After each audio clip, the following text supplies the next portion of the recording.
नमस्कार, मैं श्वेता आपका न्यूज 100 लाइव टीवी में स्वागत करती हूं। तो चलिए रुक करते हैं आज की प्रमुख खबर पर।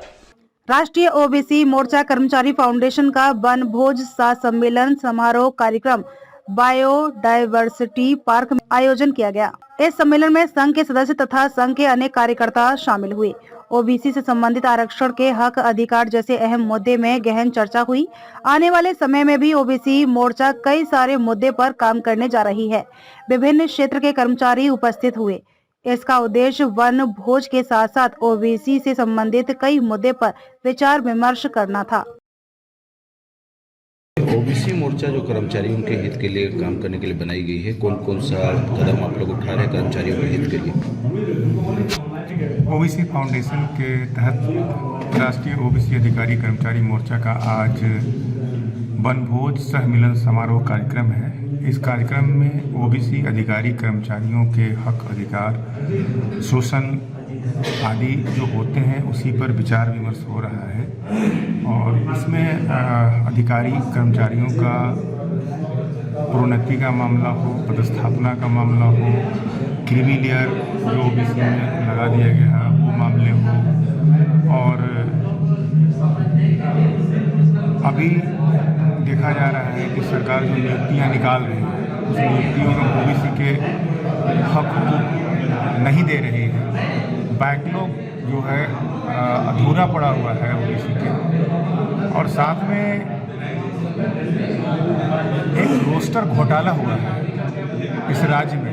राज्य अलग हुई है, उसमें रोस्टर घोटाला हुआ है तो उस पर हम लोग विचार विमर्श कर रहे हैं और सरकार से मांग करेंगे कि जो रोस्टर घोटाला हुआ है सरकार अविलंब उसकी जांच कराए और ओबीसी का जो है हक अधिकार की भरपाई करे। और इस बैनर के तहत हम लोग जातीय जनगणना जो जिस तरह से वैसे केंद्र से मांग है लेकिन नहीं अगर केंद्र का भी करती है तो राज्य सरकार बिहार की तर्ज पर यहाँ पर जातीय सर्वेक्षण कराए और ओबीसी का हक जो जिस तरह से बढ़ाया गया बिहार में यहाँ झारखंड में बढ़ाया जाए। जब से बिहार से अलग हुआ है झारखंड उस समय से हमारे हकों में बढ़ोतरी होनी चाहिए था लेकिन लगातार जो है हमारा हर तरह में हक अधिकार जो है लूटी जा रही है। हम एकीकृत बिहार में थे, 27% आरक्षण मिलते थे, झारखंड में अलग हुआ तो हमें 14% से सरकार मिली है। 7 जिले में ओबीसी का आरक्षण शून्य कर दिया गया है जबकि एससी, एसटी और ईडब्ल्यूएस उनका आरक्षण है लेकिन हमारे लोगों का आरक्षण नहीं है। हम ऐसा क्या कारण है कि लोग आज के डेट में सामान्य कैटेगरी में मतलब फॉर्म भरना पसंद करते हैं लेकिन ओबीसी के आरक्षण को लेकर के फॉर्म भरना पसंद नहीं करते? यही कारण है, ओबीसी का जो हक के साथ जो है खिलवाड़ किया जा रहा है। टैलेंट होने के बावजूद भी उन्हें ओबीसी कैटेगरी में ही रखा जा रहा है, इसलिए जो है लोग जनरल कैटेगरी में ही आना पसंद कर रहे हैं। और हम लोग का ये है कि इस तरह का अन्याय नहीं होना चाहिए और इस अन्याय के विरुद्ध हम लोग आवाज़ को बुलंद करेंगे। आप लोग इसके लिए कौन सा कदम उठा रहे हैं जो कि सरकार आप लोगों की बात को सुने या किस तरह का आंदोलन सोच रहे हैं, क्या कर रहे हैं? ये राष्ट्रीय ओबीसी अधिकारी कर्मचारी मोर्चा के बैनर तले लगातार जो सरकार के नुमाइंदे हैं उनसे मिलने का कार्यक्रम बनाया जा रहा है और दूसरे विंग राष्ट्रीय ओबीसी मोर्चा के द्वारा कई कार्यक्रम किए हैं जिसमें धरना, प्रदर्शन, भूख हड़ताल, पैदल मार्च, मसाल जुलूस आदि बहुत सारे कार्यक्रम जो है हम लोग सेमिनार करके जो है इस बात से अवगत कराया है और इसमें बहुत सारा कार्यक्रम हम लोग कर रहे हैं इसमें दबाव बनाने के लिए सरकार पे। अभी नगर निकाय चुनाव में ओबीसी का आरक्षण जो है नहीं दिया जा रहा है तो उसमें भी जो हम लोग जो है सरकार पर दबाव बनाए हुए हैं, मंत्रियों को घेराव किए हुए हैं। मंत्री लोगों ने आश्वासन दिया है कि हम जो नगर निकाय चुनाव होगी हम ओबीसी का आरक्षण देकर ही कराएंगे। ये लड़ाई जारी है। जो विधायक हो या संसद का जो चुनाव होता है उसमें जिस तरह से एसटी को एक स्पेशल जगह डिसाइडेड होता है उस हिसाब से उसको ये राष्ट्रीय ओबीसी मोर्चा की मांग है कि अब इस देश में जिसकी जितनी संख्या भारी उसकी उतनी हिस्सेदारी एससी, एसटी और ईडब्ल्यूएस को हो गई है, ओबीसी को नहीं हुई है। इसलिए सरकार ओबीसी का हक अधिकार दे, न्याय करे। सिर्फ ओबीसी को क्यों दबाया जा रहा है? सभी को जनसंख्या अनुपात में आरक्षण प्राप्त है SC ST EWS को, तो OBC जो 55% है उसे 14% ही क्यों सिमटा दिया जा रहा है? ये हमारी सरकार से गुजारिश है, मांग है, और इस पर हम लोग आंदोलन करने वाले हैं। हिस्सेदारी सम्मेलन, हिस्सेदारी मांग, सब बहुत कुछ कर रहे हैं। मैं राजेश कुमार गुप्ता, OBC फाउंडेशन के अध्यक्ष और राष्ट्रीय OBC मोर्चा के अध्यक्ष। शुरू से पिछड़ा हुआ है, आज भी उसको पिछड़ा बनाए जाने में सरकार का बहुत बड़ा हाथ है। क्या लगता है कि मतलब उसके ऊपर किस तरह से आप लोग का आंदोलन होगा या किस तरह से सोच होगा कि OBC को आगे बढ़ाया जा सकता है?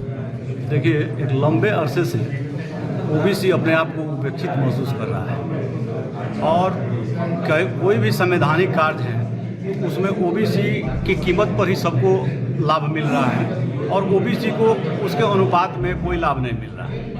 SC ST को प्रोन्नति में आरक्षण तो मिल जा रहा है, OBC को प्रोन्नति में भी आरक्षण नहीं मिल रहा है। यहाँ तक कि उसके हक और हुकूक की बात उठाने वाला कोई संगठन नहीं है। इसलिए ये महसूस किया गया कि राष्ट्रीय OBC अधिकारी कर्मचारी मोर्चा का गठन हो और ये लोग जितनी भी समस्याएं हैं उसको बखूबी उठाएं और समाज के हित में राष्ट्र के मुख्य धारा में जोड़ने का काम करें। जैसे विभिन्न संगठन अपनी अधिकार की मांग को लेकर के तरह तरह के आंदोलन करते हैं, आप लोग किस तरह का आंदोलन करने का सोच रहे हैं अपनी मांग को रखने के लिए? पहले तो हम संगठन का मजबूत करेंगे और संगठन जैसे मजबूत होता है तो हम जो अपना प्राइमा फेसी चुनेंगे कि प्रथम दृष्टया क्या हमारा सबसे कमज़ोर कड़ी क्या है, उसको सरकार से मांग मनवाने के प्रयास करेंगे और जैसे ही वो चीज़ होगा हम लोग जो भी समस्याएं हैं उसका निदान करने के लिए सरकार से समय समय पर मांग करते रहेंगे। अभी राष्ट्रीय OBC अधिकार कर्मचारी मोर्चा किस किस क्षेत्र में आप लोग का काम कर रही है और आगे कहां कहां आप लोग काम करने का सोच रहे हैं? अभी देखिए, नियुक्ति, प्रोन्नति, रोस्टर क्लियरेंस से लेके अन्य जितनी भी बिंदुएं हैं जिसमें हमारा समुचित प्रतिनिधित्व नहीं मिल पाता है, उन सारी बिंदुओं पर हम लोग काम करते हैं। और आगे फिर क्या मतलब आप लोग का रणनीति है? आगे रणनीति है कि सरकार को इस चीज़ को हम लोग बताएंगे कि हम कहाँ पिछड़े हैं, तो किस मामले में हमको और पिछड़े बनाया जा रहा है, उसमें हमको मुख्य धारा में लाया जाए। ध्रुव प्रसाद, उप सचिव हेल्थ डिपार्टमेंट। और देखिए, झारखंड सरकार ने विधानसभा में इस आवाज़ को कहा है, अपने आश्वासन दिया है कि हम लोग जो है जातीय सर्वेक्षण कराएंगे और जातीय जनगणना के लिए इन्होंने केंद्र सरकार के पास, माननीय प्रधानमंत्री और गृह मंत्री के पास जाकर सभी लोग, भाजपा के, JMM के, कांग्रेस के और आजसू के, सारे लोग गए हुए थे, मांग कर रहे थे कि हमें जातीय जनगणना हो देश में। इसकी मांग राष्ट्रीय OBC मोर्चा ने लंबे अरसे से लगातार उठाई। उसी का परिणति था कि ये सभी पार्टी के लोग वहाँ गए थे, लेकिन सरकार, अभी केंद्र सरकार मुकर गई है। राज्य सरकार से हम लोग दबाव बना रहे हैं कि वो OBC का आरक्षण या OBC का नहीं, जातीय सर्वेक्षण करें, और ये सरकार बोल रही है लेकिन अभी कुछ नहीं की है। हम लोग फिर दबाव बनाएंगे। OBC को मानती है कि मतलब इसको किसी भी तरीके से अगर रखा जाए ये सरकार को सपोर्ट करेगा ही और पिछड़ा हुआ है तो पिछड़ा हुआ ही रहेगा। क्या लगता है आपको? ऐसा नहीं है, अब OBC जागरूक हो गया है, वो अपना हक अधिकार को जानता है, समझता है और सड़क से लेकर सदन तक अपनी आवाज़ को उठाने के लिए वो सभी तत्पर हैं और जगह जगह पे अपने अपने क्षेत्रों में विभिन्न संगठन भी इस पे कार्य कर रहे हैं। OBC समाज को अनदेखा क्यों किया जा रहा है? कोई भी उनकी जो बात है, जैसे जनगणना की बात भी थी, पिछले बार भी आश्वासन मिला था कि जनगणना बहुत जल्द कराएंगे, लेकिन उनके बातों को अनदेखा क्यों किया जा रहा है? ऐसी बात नहीं है, अभी बिहार से इसकी शुरुआत हो चुकी है और एक जगह दिया जला है और इसका प्रकाश हर एक राज्यों में जलेगा। उम्मीद है जो भी हमारी वर्तमान सरकार है झारखंड में अवश्य OBC का ध्यान में रखते हुए जनगणना कराएगी। आपका परिचय? मेरा नाम डॉक्टर शिवानंद कांसी, मैं झारखंड पशु चिकित्सा सेवा संघ का महामंत्री हूँ और OBC वर्ग से आता हूँ। राष्ट्रीय OBC मोर्चा ये बनाया गया है, इसके उद्देश्य, किस उद्देश्य से इसको बनाया गया है? देखिए, OBC का जो पूरे अगर राष्ट्र में अगर या झारखंड में अगर जनसंख्या देखिए उस हिसाब से जो है कि उसका प्रतिनिधित्व जो है सरकारी नौकरियों में नहीं हो पा रहा है और भी बहुत सारा सामाजिक जो है कि हमारा जो है कि कुछ समस्याएं हैं, उनको देखते हुए हम लोग जो है कि ये जो है राष्ट्रीय ओबीसी जो मोर्चा है हम लोग उसे गठन करें ताकि जो है लोगों को अवेयर कर सके कि ओबीसी संवर्ग के उनके क्या क्या अधिकार हैं और क्या उनको मिलना चाहिए, और जो मिलना चाहिए उसके लिए भी हम लोग सरकार के समक्ष बात रखेंगे। ओबीसी मोर्चा में बहुत से ऐसे वर्ग हैं जो काफ़ी पिछड़े हैं, जी जी। मतलब सरकार को भी मतलब दिख रहा है लेकिन उसको अनदेखा किया जा रहा है सरकार की तरफ से। जी जी, तो हम लोग यही काम करेंगे कि सरकार के समक्ष ये बात रखेंगे कि भाई हमारी जो भी अत्यंत पिछड़ा जो ओबीसी का जो भी वर्ग है उनको भी सरकार उन पर ध्यान दे, और एक तरह से हम लोग जो है कि सरकार पर जो है कि दबाव डालने का प्रयास करेंगे कि हमारा जो हमारे लिए जो अच्छा हो सकता है वो सरकार निर्णय ले। तो क्या लगता है किस तरह का समस्या उत्पन्न हो रहा है ओबीसी के लिए? देखिए कई जिलों में ऐसा हो रहा है कि ओबीसी आरक्षण 0 हो जा रहा है, ठीक है। आप देखिए तो कहीं पर जो है कि आप किसी का आरक्षण जो है कि आप कम नहीं कर सकते, लेकिन ओबीसी ऐसा वर्ग है जिसका आरक्षण कहीं 0 हो जाता है, कहीं बढ़ भी जाता है, ठीक है।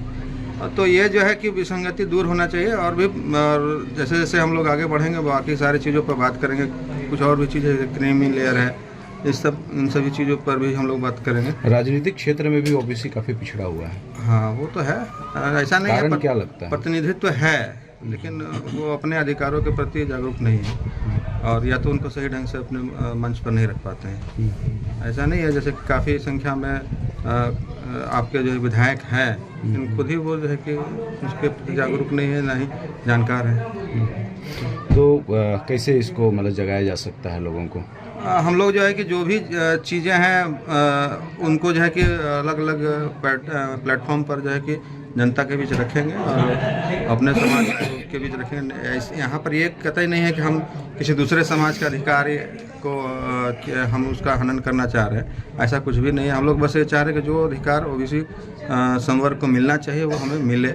सबसे बड़ी बात है सर, जो केंद्र में हमारी सरकार बैठा है वो भी ओबीसी ही है, जी जी, फिर भी ओबीसी पिछड़ा हुआ है, सबसे बड़ी बात। तो कहीं न कहीं जो सोच होना चाहिए वो उसका कहीं न कहीं कमी है, और निश्चित तौर पर हम लोग जो है कि उसको लेकर के सरकार को जो है कि जागृत करने का प्रयास करें। लोकेश कुमार हुआ, मैं रामगढ़ जिला में पदस्थापित हूँ जनसेवक के पद पर, और झारखंड राज्य जनसेवक संघ का महामंत्री हूँ।